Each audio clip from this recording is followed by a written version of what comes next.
warahmatullahi wabarakatuh. Selamat pagi teman-teman dan Ibu Silvana, selaku dosen pengampu mata kuliah Pendidikan Pancasila. Perkenalkan, nama saya Salsabila Artiningrum, kelas 1 NC. Pada kesempatan ini, saya akan mempresentasikan materi berjudul Nilai-nilai dan konsep Pancasila sebagai sistem etika.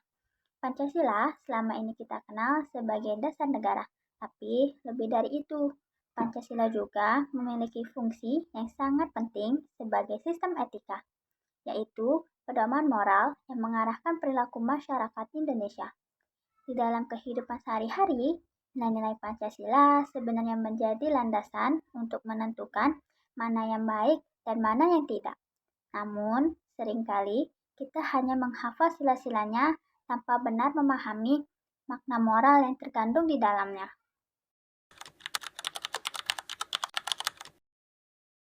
Sebelum membahas nilai-nilai sila, kita perlu memahami apa yang dimaksud dengan sistem etika itu sendiri. Penjelasan dasar ini penting karena menjadi fondasi untuk memahami bagaimana Pancasila berfungsi sebagai pedoman moral. Yang pertama, ada etika. Etika adalah ilmu tentang baik dan buruk, tentang norma perilaku manusia. Dalam jurnal IRIN 2024 dijelaskan bahwa etika bukan hanya menilai tindakan, tetapi juga motif, tujuan, dan dampak moral dari sebuah tindakan. Jadi, etika bukan hanya soal aturan, tetapi soal bagaimana kita sebagai manusia membuat keputusan yang bertanggung jawab. Dalam kehidupan nyata, etika membantu kita memahami mengapa suatu tindakan layak disebut benar atau salah. Etika juga memberi kerangka bagaimana seseorang bersikap dalam situasi dilematis. Yang kedua, sistem. Sistem adalah kesatuan yang tersusun dari berbagai bagian yang saling berhubungan. Dalam konteks Pancasila, setiap sila bukan berdiri sendiri, tetapi memiliki hubungan logis dan moral. Kelima sila saling mendukung dan membentuk nilai moral yang utuh. Bila satu sila dilanggar, maka nilai keseluruhan sistem ikut terganggu. Yang ketiga, sistem etika. Sistem etika berarti seperangkat prinsip moral yang digunakan untuk menilai tindakan manusia.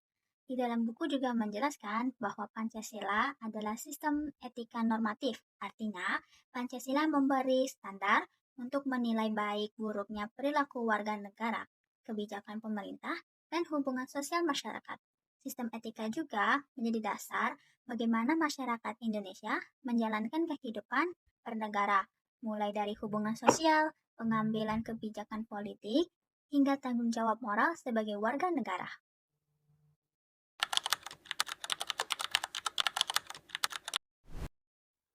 Mengapa Pancasila menjadi sistem etika ya? Ada beberapa alasan utama mengapa Pancasila disebut sebagai sistem etika. Yang pertama, Pancasila menjadi pedoman moral bangsa. Pancasila memberikan arah moral di tengah tantangan global, seperti korupsi, intoleransi, kekerasan, ujaran kebencian, dan penyalahgunaan kekuasaan. Adalah contoh krisis moral yang bisa diatasi dengan penerapan nilai Pancasila. Yang kedua, menghindari ilmu bebas nilai. Dalam buku juga menjelaskan bahwa pendidikan bukan hanya membentuk manusia pintar, tapi juga berkarakter. Ilmu tanpa etika bisa menghasilkan perilaku yang menyimpang. Pancasila hadir sebagai pengendali moral agar ilmu pengetahuan digunakan untuk kemajuan bangsa. Yang ketiga, membentuk karakter dan keutamaan pribadi.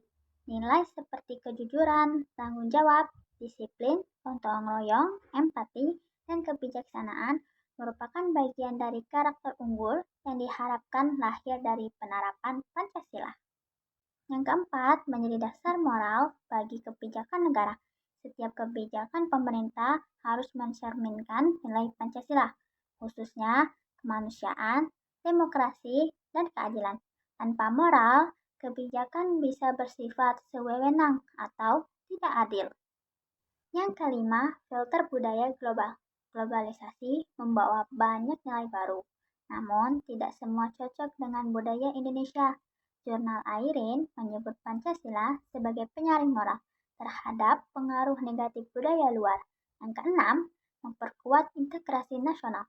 Di negara multikultural seperti Indonesia, Pancasila memastikan seluruh warga memiliki pedoman moral yang sama sehingga harmoni sosial tetap terjaga.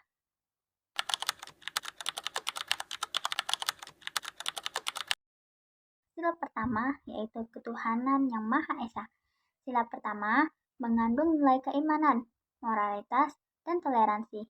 Etika sila pertama mengajarkan kita untuk jujur dalam perkataan maupun tindakan, berperilaku dengan integritas, tidak merugikan atau menipu orang lain, serta menghormati perbedaan keyakinan.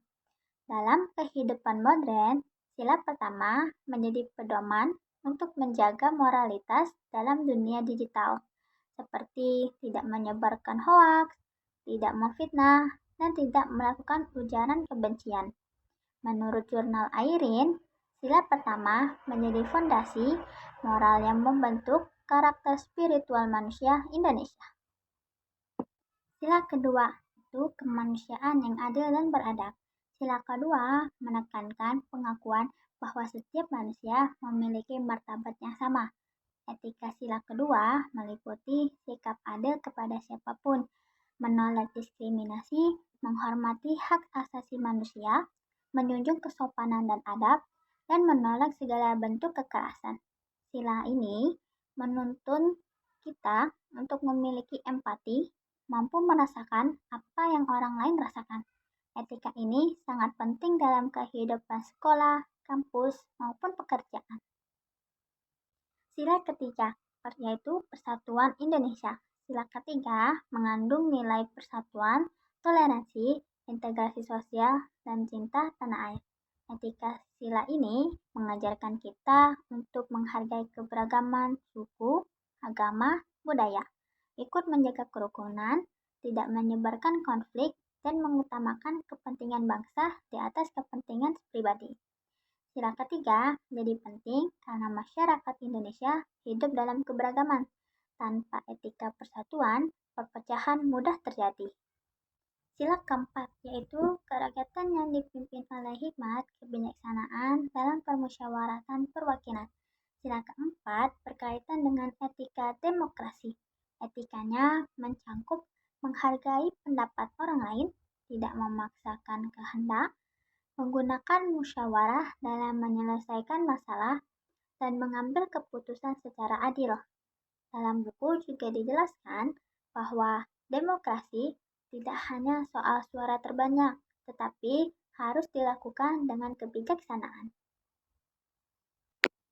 Yang terakhir, sila kelima, yaitu keadilan sosial bagi seluruh rakyat Indonesia. Sila kelima adalah puncak dari etika Pancasila. Nilai etika sila ini meliputi pemerataan kesejahteraan, solidaritas sosial, keseimbangan hak dan kewajiban, sikap anti korupsi, tidak menindas orang lain, dan peduli pada kelompok lemah. Etika sila ini menegaskan bahwa semua warga harus mendapatkan kesempatan yang sama untuk berkembang.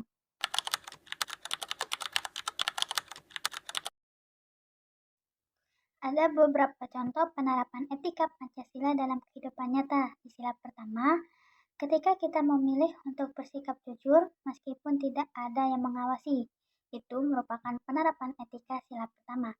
Menghargai teman yang beribadah, tidak merendahkan keyakinan orang lain, dan tidak menyebarkan fitnah atau konten yang menyinggung agama juga merupakan bagian dari etika ketuhanan yang Maha Esa. Itu sila kedua, kemanusiaan. Contohnya, tidak membuli teman, baik secara langsung maupun di media sosial. Menghargai perbedaan latar belakang orang lain, membantu teman yang sedang mengalami kesulitan, terlibat dalam kegiatan sosial seperti donor darah atau bakti sosial. Contoh di sila ketiga, dalam memilih konten digital, menerapkan sila ketiga berarti tidak ikut menyebarkan konten yang provokatif atau yang dapat menimbulkan konflik. Selanjutnya, sila keempat, kerakyatan. Contohnya, ikut musyawarah kelas secara objektif, memberi pendapat dengan sopan, tidak menjatuhkan pendapat orang lain, menerima keputusan bersama dengan lapang dada. Sila kelima, keadilan sosial. Contohnya, berbagi ilmu kepada teman yang kesulitan pelajaran, tidak melakukan kecurangan dalam ujian, ikut membantu dalam kegiatan lingkungan, mendukung program-program sosial sekolah atau kampus.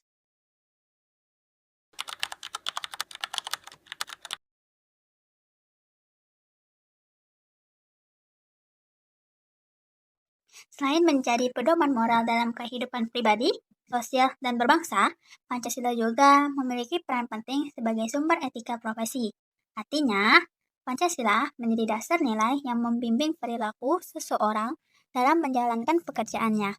Dalam jurnal Pancasila dan Etika Profesi, penerapan nilai-nilai moral dalam kehidupan dijelaskan bahwa setiap profesi memiliki aturan moral, kode etik, serta tanggung jawab yang harus dijunjung tinggi. Dan nilai tersebut sejatinya bersumber dari 5 sila Pancasila. Di sila pertama, ketuhanan yang Maha Esa memberikan fondasi spiritual dalam etika profesi. Nilai ketuhanan mengajarkan bahwa pekerjaan adalah amanah yang harus dilakukan dengan kejujuran, integritas, dan tanggung jawab moral. Profesi apapun, baik sebagai tenaga kesehatan, guru, dosen, pegawai negeri, akuntan, maupun wirausaha, menuntut seseorang untuk menjunjung tinggi kejujuran dan tidak melakukan kecurangan. Misalnya, seorang akuntan tidak boleh memanipulasi laporan keuangan, seorang dokter tidak boleh menyalahgunakan obat, dan seorang guru tidak boleh bertindak sewenang-wenang terhadap murid. Semua bentuk integritas ini mencerminkan nilai dari sila pertama yang menempatkan moralitas sebagai dasar dalam setiap tindakan profesional. Sila kedua, kemanusiaan yang adil dan beradab, memberikan arah bahwa setiap profesi harus menghargai martabat manusia. Dalam dunia kerja, etika kemanusiaan ditunjukkan melalui sikap empati, keadilan, dan penghormatan terhadap hak orang lain. Seorang tenaga kesehatan harus memperlakukan pasien tanpa diskriminasi, seorang hakim harus memberikan keputusan yang adil, dan seorang pelayanan publik harus memperlakukan seluruh warga dengan sopan dan profesional. Nilai kemanusiaan menjadi pengingat bahwa profesi apapun tidak boleh merugikan, merendahkan, atau memperlakukan orang lain secara tidak manusiawi. Sila ketiga, Persatuan Indonesia menegaskan pentingnya kerjasama dan solidaritas dalam dunia profesi. Dunia kerja yang sehat membutuhkan kolaborasi antar individu yang berasal dari latar belakang berbeda, baik suku, agama, maupun budaya. Nilai persatuan mengajarkan seorang profesional untuk menjaga kerukunan, membangun kekompakan dalam tim, serta menghindari konflik yang tidak perlu. Di lingkungan pekerjaan modern, kemampuan bekerja sama bahkan menjadi keterampilan yang sangat dihargai. Dengan menjunjung tinggi nilai persatuan, seorang profesional dapat menciptakan suasana kerja yang harmonis, produktif, dan inklusif. Sila keempat, kerakyatan yang dipimpin oleh hikmat kebijaksanaan dalam permusyawaratan perwakilan menjadi landasan moral dalam pengambilan keputusan profesional. Dalam jurnal disebutkan bahwa etika dalam mengambil keputusan tak hanya mengutamakan kepentingan pribadi atau kelompok, tetapi mempertimbangkan kepentingan bersama. Musyawarah, keterbukaan, dan kebijaksanaan menjadi prinsip penting. Seorang pemimpin, misalnya, tidak boleh mengambil keputusan secara sepihak. Ia harus mendengarkan pendapat tim, menimbang masukan, serta mempertimbangkan dampak suatu keputusan terhadap semua pihak. Dengan demikian, sila keempat membentuk profesional yang demokratis, bijaksana, dan tanggung jawab. Yang terakhir, sila kelima, keadilan sosial bagi seluruh rakyat Indonesia, menjadi puncak dari etika profesi. Nilai keadilan menuntut setiap profesional untuk memberikan pelayanan yang adil, tanpa memandang status sosial, ekonomi, atau latar belakang seseorang. Dalam praktiknya, ini berarti menolak segala bentuk penyalahgunaan jabatan, pungutan liar, korupsi, atau diskriminasi. Seorang pegawai publik harus memberikan pelayanan yang sama kepada semua warga. Seorang dosen harus memberikan nilai secara objektif sesuai kinerja mahasiswa. Seorang polisi harus menegakkan hukum yang dengan adil tanpa memihak. Dengan mengikuti nilai keadilan, etika profesi dapat berjalan selaras dengan tujuan kesejahteraan masyarakat. Sebagai penutup, dapat disimpulkan bahwa Pancasila merupakan sistem etika yang utuh dan menyeluruh.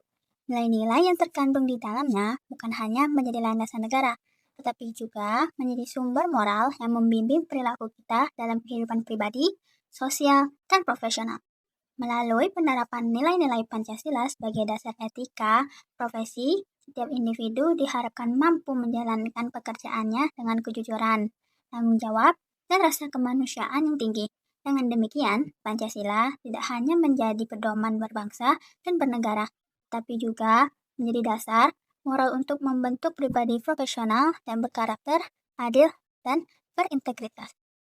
Terima kasih atas perhatian teman-teman Ibu dan Bapak. Saya Adi. Assalamualaikum warahmatullahi wabarakatuh.